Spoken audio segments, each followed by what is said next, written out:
સમાજમાં એવી વ્યક્તિ વખણાય છે જેમનું વ્યક્તિત્વ અને ચારિત્ર્ય છે તે સુગ્રથિત હોય.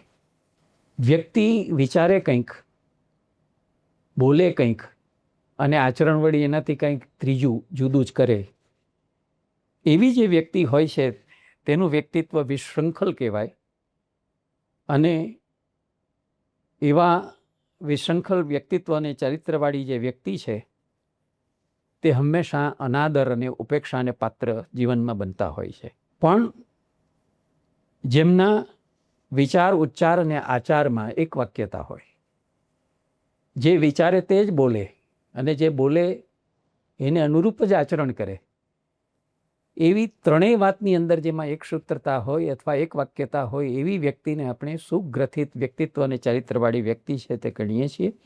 અને એવી વ્યક્તિ આપણે જોયું તેમ સર્વત્ર આદર અને આવકારને પાત્ર હંમેશા બને છે. તો એને માટે થઈને આપણા વ્યક્તિત્વ અને ચારિત્રમાં કઈ વસ્તુ હોવી જોઈએ તેની વાત આપણે આ વિડીયોમાં જોવી છે. આપણી પાસે 3 મહત્વના અંગો છે. એક છે મસ્તક, બીજું છે હૃદય અને ત્રીજો છે આત્મા. મસ્તકની સાથે જોડાયેલી છે તર્કશીલતા અને બૌદ્ધિકતા. હૃદયની સાથે ભાવનાત્મક સંવેદનાઓ અને લાગણીઓ સંકળાયેલી છે. અને આ કારણે પ્રત્યેક માણસની અંદર આત્મા સાથે જે ત્રીજી વાત સંકળાયેલી છે તે છે કૃતકૃત્યતાના અને સફળતાના ભાવો. તો મસ્તક, હૃદય અને આત્મા એ ત્રણેય સાથે જે આ વાતો જોડાયેલી છે એ પ્રત્યેક માણસમાં 3 આંક રૂપે રહેલી છે. એને આપણે બૌદ્ધિક આંક, ભાવાત્મક આંક અને આધ્યાત્મિક આંક રૂપે ઓળખીએ છીએ, જેને અંગ્રેજીમાં ઇન્ટેલેક્ચ્યુઅલ કોશન્ટ, ઇમોશનલ કોશન્ટ અને સ્પિરિચ્યુઅલ કોશન્ટને નામે ઓળખવામાં આવે છે. તમે આ શબ્દો તો સાંભળ્યા હશે, પણ એનું સ્વરૂપ એ બહુ ખ્યાલમાં નહીં આવ્યું હોય અથવા એની વિગતો બહુ જાણવા વાંચવામાં નહીં આવી હોય. આપણે જરા એની સ્પષ્ટતા આજે કરીએ કે એનું સ્વરૂપ કેવું છે ને એનું કાર્ય શું છે. સૌથી પહેલાં જોઈએ બૌદ્ધિક આંક, જેને ઇન્ટેલિજન્ટ કોશન્ટ કહીએ છીએ, તે શું છે. માણસની જે તર્ક શક્તિ છે, બુદ્ધિ શક્તિ છે, વિશ્લેષણની શક્તિ છે, નિર્ણયની શક્તિ છે અને સમસ્યા ઉકેલવાની એની જે શક્તિ છે તેને માણસનો બૌદ્ધિક આંક કહેવામાં આવે છે, ઇન્ટેલેક્ચ્યુઅલ કોશન્ટ. ગણિતશાસ્ત્ર, તર્કશાસ્ત્ર, અંકશાસ્ત્ર અને દર્શનશાસ્ત્ર એ બધા શાસ્ત્રો મૂર્ત નહીં, અમૂર્ત છે. એટલે કે કોન્ક્રીટ નહીં, એબ્સ્ટ્રેક્ટ એવી વાતો આપણી સામે મૂકતા હોય છે. તો માણસ મૂર્ત વસ્તુ જલ્દી સમજી જાય છે. જે પ્રત્યક્ષ હોય, મૂર્તિકરણ પામેલી હોય, સાકાર હોય એને જલ્દી સમજી જવાય. પણ જે અમૂર્ત છે એને સમજવાની બહુ મુશ્કેલી હોય છે. તો આ આંક, જે બૌદ્ધિક આંક હોય છે, એ આંક હંમેશા આ તર્કશાસ્ત્ર, અંકશાસ્ત્ર કે દર્શનશાસ્ત્ર જે છે, ગણિતશાસ્ત્ર છે, એના જે કોયડાઓ છે તે બહુ સહેલાઈથી અને ઝડપથી એ લોકો ઉકેલી શકે છે. દાખલા તરીકે તર્કશાસ્ત્રનો પહેલો નિયમ છે વિચારનો નિયમ, અ એ અ છે. હવે આને સમજવાનું સામાન્ય માણસનું ગજું નથી. અ છે એટલે શું? ગણિતશાસ્ત્રમાં આપણે જોઈએ છીએ કે a + b = c. તો a એટલે શું, b એટલે શું અને c એટલે શું? એમાં b ભેળવવાથી c કેવી રીતે બની ગયું? તો આવી જે સાંકેતિક ભાષા છે, આવી જે પ્રતિકાત્મક ભાષા છે, એને કારણે આ શાસ્ત્રો જે છે તે અમૂર્ત છે અને એના કોયડાઓ છે તે સમજવાની, એનું જ્ઞાન છે તે સહેલાઈથી સમજવાની સામાન્ય બુદ્ધિવાળા માણસોની શક્તિ નથી હોતી. પણ જેનો બૌદ્ધિક આંક ઊંચો હોય છે એ લોકો સહેલાઈથી આ બધી વાતો સમજી શકે છે. હવે આવી બુદ્ધિમત્તા જેનામાં હોય એવા વિદ્યાર્થીઓ પોતાની પરીક્ષાઓમાં સારા ગુણાંક અને સારી કક્ષા, સારો ગ્રેડ એ પ્રાપ્ત કરીને હંમેશા આગળ રહેતા હોય છે. પણ બધી વ્યક્તિમાં તો આ શક્ય નથી હોતું. આપણે જોઈએ છીએ કે વર્ગખંડની અંદર, સ્કૂલમાં કે કોલેજમાં બેઠેલા વિદ્યાર્થીઓમાં કેટલાક સ્લો લર્નર હોય છે, કેટલાક ફાસ્ટ લર્નર હોય છે, કેટલાક સરેરાશ બુદ્ધિવાળા હોય છે, કોઈક મંદ બુદ્ધિ હોય છે અને કોઈક તીવ્ર મેધાવાળા પણ હોય છે. તો આવા તીવ્ર મેધાવાળા માણસો છે ને, એના થોડાક ઉદાહરણો આપણે જોઈશું તો તમને ખ્યાલ આવશે. આપણામાંના ઘણાએ ઝાડ ઉપરથી નીચે ખરતા પાંદડા ફૂલ અને ફળને જોયા હશે, પણ એ જમીન ઉપર જ કેમ પડે છે? એ વચ્ચે કેમ અટકી નથી જતા? એ ઉપર કેમ નથી જતા? અન્યથા આવું કેમ કંઈ થતું નથી? એવું પોતાની પ્રખર બુદ્ધિથી માત્ર આઇઝેક ન્યૂટન જ વિચારી શક્યા, અને એનો બુદ્ધિઆંક ઊંચો હોવાને કારણે એ માણસે એમાંથી એક સનાતન સાર્વત્રિક એવો વૈશ્વિક નિયમ તારવી આપ્યો, જેને આપણે લો ઓફ ગ્રેવિટેશનલ ફોર્સ કહીને ઓળખીએ છીએ. એટલે કે પૃથ્વી પાસે એવું આકર્ષક બળ છે કે જે દરેક વસ્તુને પોતાની તરફ ખેંચી લે છે.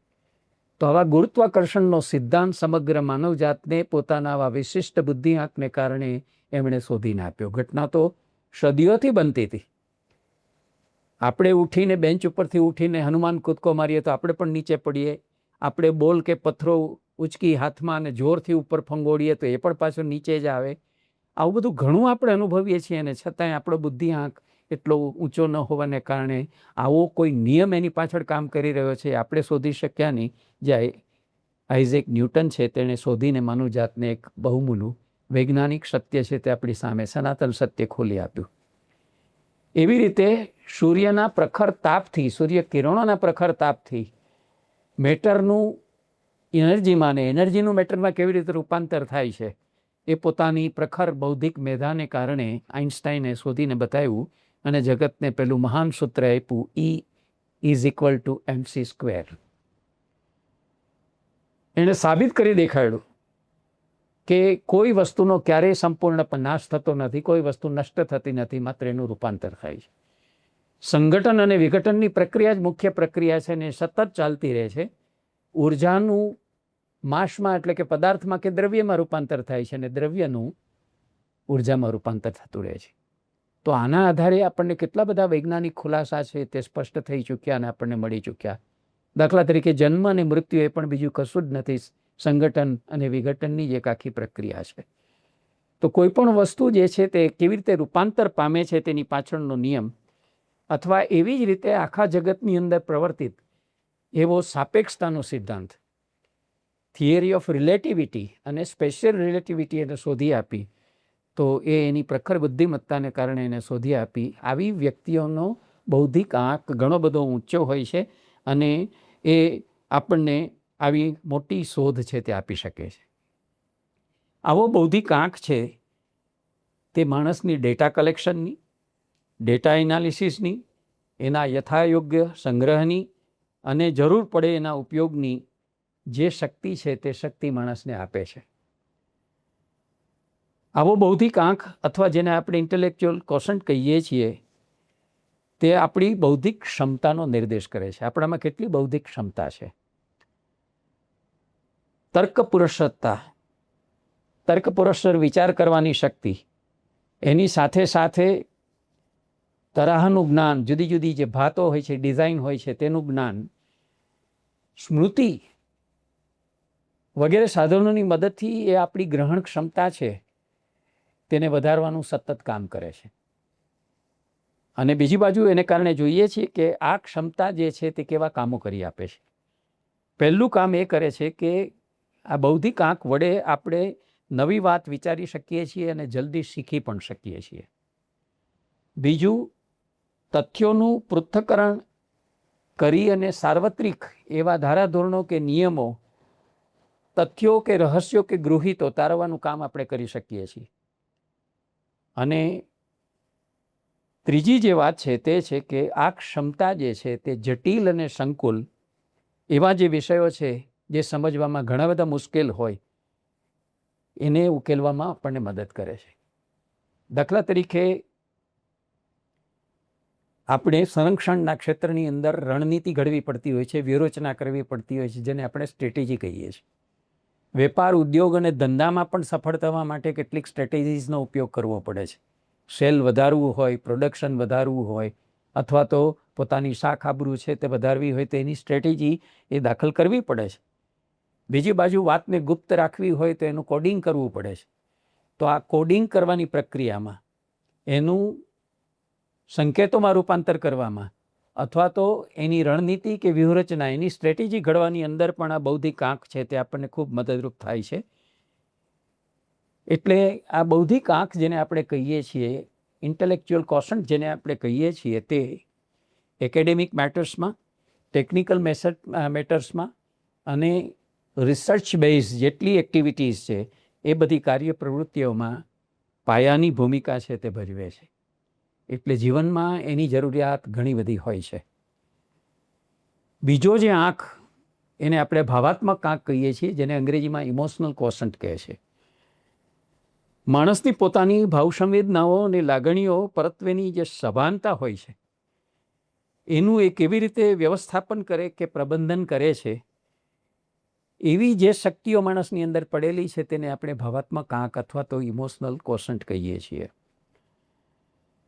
પોતાને મોટિવેટેડ રાખવામાં, એટલે કે પોતાને કોઈ પણ પ્રકારનો હેતુ નક્કી કરવામાં અને હેતુ અનુસાર કાર્યમાં આગળ ધપવા માટે થઈને તૈયાર રાખવામાં, બીજી વ્યક્તિને સમજવામાં અને અનેક જાતના લોકો, તુંદેર તુંદેર મતિર ભિન્ના, આપણે જેમ કહીએ જેટલા માથા એટલી મતી, એવા અનેક જાતના જે માણસો હોય છે તેની સાથે કામ પાડવામાં, એના જુદા જુદા સ્વભાવો હોય છે એની સાથે કામ પાડવામાં આપણને આવો ભાવાત્મક આંખ છે તે બહુ સહાયક બને છે. તમે તમારી મનોદશા અને ભાવ સ્થિતિ એને કઈ રીતે જુઓ છો અને પરખો છો, સમજો છો, કેવી રીતે એનું વ્યવસ્થાપન અને પ્રબંધન કરો છો, અને એ બધાનો આધાર જે છે ને, જો ઝીણવટથી જુઓ તો ભાવાત્મક આંખ ઉપર અથવા તો ઇમોશનલ કોશન્ટ ઉપર હોય છે. આપણે ઉદાહરણથી વાત કરીએ એટલે આખી વાત આપને સમજાય. આમ તો જીવનમાં રોજ કસોટી નથી આવતી કે કટોકટી ઊભી નથી થતી, પણ જીવનમાં કેટલાક વિકટ સંજોગો ઊભા થાય, કટોકટી અથવા તો કસોટીના પ્રસંગો આવે ત્યારે આ ભાવાત્મક એવો જે આંખ છે આપણું ઇમોશનલ કોશન્ટ છે તે આપણને બહુ સહાયરૂપ થાય છે નિર્ણય લેવામાં, આપણને એમાંથી રસ્તો કાઢવામાં. એને આપણે ધર્મ સંકટ કહીએ છીએ. દાખલા તરીકે રામનો દાખલો લો. રામની સામે સૌથી મોટો પ્રશ્ન આવીને ઊભો રહ્યો કે એક બાજુ એને રાજધર્મ પાડવાનો છે ને બીજી બાજુ એને પતિ ધર્મ પાડવાનો છે. કોઈ એક ધોબી જેવા પ્રજાજને જે વચન ઉચ્ચાર્યું કે રામ જેવો માણસ બીજાને ત્યાં રહી આવેલી પત્નીને પોતાના ઘરમાં સંગ્રહે, હું તો ન સંગ્રહું, તો આવા વચનો સાંભળીને પોતાની પત્નીનો ત્યાગ કરી દેવો, જે પત્નીએ અગ્નિ પરીક્ષા આપી દીધી છે, પોતાની પવિત્રતા છે તે સાબિત કરી દીધી છે, પોતે પણ જાણે છે કે નિષ્કલંક છે, એ પવિત્ર છે, અને છતાંય આ રાજધર્મ એ નિભાવવા માટે થઈને પોતાનો પતિ ધર્મ બાજુમાં મૂકીને એણે સીતાનો ત્યાગ કરવો પડે છે. આ મોટું ધર્મ સંકટ છે. આવા ધર્મ સંકટ દરેકના જીવનમાં આવે છે. યુધિષ્ઠિરના જીવનમાં એ આવ્યું હતું કે એને કહેવામાં આવ્યું કે અસ્વસ્થામાં હણાયો, એવું એક વાક્ય બોલો. હવે અસ્વસ્થામાં હાથી છે કે મનુષ્ય છે, આ બોલવું કે ન બોલવું? કારણ કે અસ્વસ્થામાં છે એ નામની વ્યક્તિ તો નથી મરી, અસ્વસ્થામાં નામનો હાથી ગુજર્યો છે, અને છતાં એ ધીરેથી બોલવાનું, પણ અસ્વસ્થામાં હણાયો મોટીથી બોલવાનું. તો પોતાની સત્ય બોલવાની જે પ્રતિજ્ઞા છે એ એને ભંગ કરી ના કરવી પડે છે. કૃષ્ણના જીવનમાં તો વારે વારે આવા પ્રસંગો આવ્યા છે કે જ્યારે કસોટીમાં કે કટોકટીમાં મુકાય.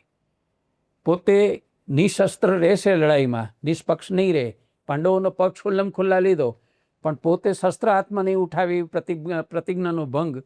અર્જુન જ્યારે ભીષ્મને મારવામાં ઉત્સાહી નથી અને આક્રમક રીતે લડાઈ નથી આપી રહ્યો એવું જ્યારે જાણ્યું, અને ભીષ્મ છે તે પાંડવ સેનાની કચ્ચર ઘાણ કાઢી નાખશે એવું લાગ્યું, ત્યારે પોતાની પ્રતિજ્ઞાનો ભંગ કરીને પણ એમણે હાથમાં શસ્ત્ર ઉપાડ્યું ભીષ્મને મારવા માટે થઈને. તો આવા પ્રસંગો જ્યારે જીવનમાં આવે છે એ કસોટીના હોય છે અને એ સંકટના પ્રશ્નો હોય છે, અને ત્યારે કેમ વર્તવું એ માણસે નક્કી કરવું પડતું હોય છે. પોતાના જે ધોરણો હોય છે, પોતાની જે માન્યતાઓ હોય છે, પોતાની જે પ્રતિજ્ઞાઓ હોય છે, એની સામે એને જવું પડતું હોય છે.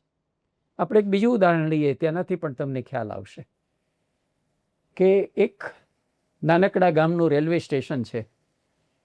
ધોધમાર વરસાદ વરસી રહ્યો છે અને ટ્રેન લેટ થઈ છે, મોડી રાત્રે ટ્રેન ત્યાં પહોંચી છે. એમાં પોતાની ગર્લફ્રેન્ડ આવવાની છે, તો એ ફ્રેન્ડને લેવા માટે થઈને 2 સીટર એવી કાર લઈને એક ગામનો યુવક છે તે રેલવે સ્ટેશને પહોંચ્યો છે. વરસાદ અંધરાધાર વરસી રહ્યો છે એટલે બાકીના વાહનો પણ ઉપલબ્ધ નથી, અને એ સ્ટેશનના ધમાકેદાર વરસાદની વચ્ચે એને અંધારાની વચ્ચે ટ્રેનમાંથી આ ગામમાં 3 વ્યક્તિ ઉતરે છે. એમાં એક ડૉક્ટર છે, બીજી જેને કહીએ એ પ્રકારની એક ડોસીમા છે અથવા તો મોટી ઉંમરની મેડમ છે, અને ત્રીજી એની ગર્લફ્રેન્ડ છે. હવે ત્રણેયને ગામમાં પહોંચવું છે. સ્ટેશનથી ગામનું અંતર ઠીક દૂર છે ને ધોધમાર વરસાદ વરસી રહ્યો છે. પોતાની પાસે 2 સીટર જ ગાડી છે, તો આમાંથી કોને પહેલાં એને લઈ જવી? પોતાની ગર્લફ્રેન્ડને ગાડીમાં બેસાડીને એ લઈ જવી જરૂરિયાત એ છે. પેલી ડોસી એટલા માટે આવ્યા છે કે એની પુત્રી છે તેની ડિલિવરી છે. પેલો ડૉક્ટર પણ એટલા માટે આવ્યો છે કે એને એક ઇમરજન્સી ડિલિવરીના કેસમાં પહોંચવાનું છે, જે જન્મ મૃત્યુની વચ્ચે જે છે તે ઝોલા ખાઈ રહ્યા છે. કરવું શું? કોને પ્રાથમિકતા આપવી? તો આવી કસોટી ઊભી થાય ત્યારે આ ઇમોશનલ ક્વોશન્ટ છે તેની શક્તિ છે તે કામમાં આવતી હોય છે. તો આવી ક્ષમતા વડે આપણે ઉર્મિશીલ અને ભાવાત્મક ક્ષણે અથવા તો આવી ધર્મસંકટની ક્ષણે કેવી રીતે વર્તીએ છીએ એનો આધાર આ આંક ઉપર છે. આ આંક એમ બતાવે છે કે આપણામાં સ્વસભાનતા હોવી જોઈએ, આપણામાં આપણી જાત ઉપર નિયંત્રણનો ભાવ હોવો જોઈએ. એટલું જ નહીં, આપણામાં સંભાવની વૃત્તિ પણ હોવી જોઈએ, અને આ શક્તિ દ્વારા આ બધું નિર્ણિત થતું હોય છે. બીજી બાજુ આપણે જોઈએ છીએ કે જીવાતા જીવનમાં, સામાન્ય જીવનમાં, વ્યવહારુ જીવનમાં પણ એની બહુ જરૂરિયાત પડે છે. કેમ કે જીવન એટલે જ સંબંધોનું જાળું. આપણે જીવનમાં સંબંધો અને વ્યવહારો છે તે બાંધવા પડતા હોય છે અને નિભાવવાય પડતા હોય છે. તો આ સંબંધોની જાળવણીમાં બીજી બાજુ આપણે આપણા બિઝનેસની અંદર છે તે ટીમ વર્કમાં કામ કરતા હોય, તો આ ટીમ છે તેનું ગઠન કરવામાં અને એને કાર્ય કરાવવામાં, અને ત્રીજી બાજુ આપણે નેતૃત્વ કરતા હોઈએ, પૂરું પાડતા હોઈએ, તો એ નેતૃત્વ છે એ સફળતાપૂર્વક કરવામાં, ધંધામાં કે જીવનમાં આવી ગૂંચો ઊભી થાય તો એ ગૂંચોનો ઉકેલ કરવામાં આ આંકની સહાય હંમેશા એની જરૂર આપણને પડતી રહે છે. ને આ આંક જેટલો આપણો મજબૂત, આ ક્વોશન્ટમાં આપણે જેટલા પાવરદા, એટલે આપણે સફળ થઈ શકીએ.